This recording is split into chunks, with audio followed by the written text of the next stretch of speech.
All right, guys, I want to cover something really important. It's like a little misconception, and we're going to start with something outside of dating, right?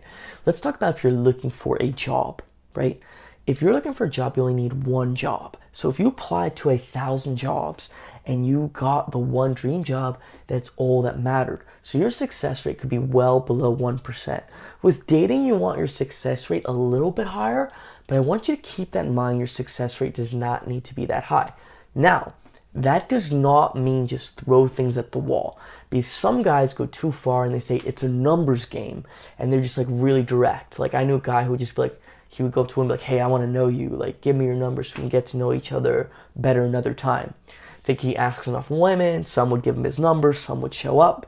And doing that, literally, the success rate will be zero. It will never work because the woman doesn't know you. There's no reason for her to meet with you. It just won't work if you look at the reality of the world. So I'm not saying do stuff like that. You have to put your best foot forward.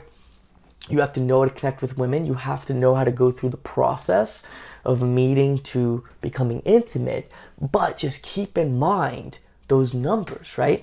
Like, let's say throughout your day you talk to like two or three women, and then you go out on the weekends and you talk to like five women.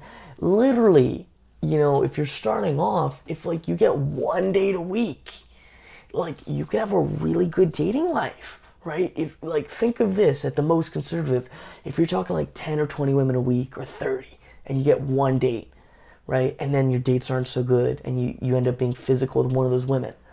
But and let's say even if you keep only half of the women, right? Well, still in 4 months, so you could check that math, you'd be dating two girls. And I tell you from experience, dating two girls is a pretty good sweet spot. Like some people, I like to sometimes do three, but most people two's like enough. And two's a pretty good spot. Like I've done where I'll be dating the same two girls for like half a year, and you're good. Sometimes your skills like deteriorate a little bit because you're just dating the two girls. But I just want you to keep that in mind. Is keep that big picture in mind, right? So if it doesn't work that often, it does not need to. Keep the big picture in mind, which is to have a great dating and physical intimacy. You know what I'm talking about? Life.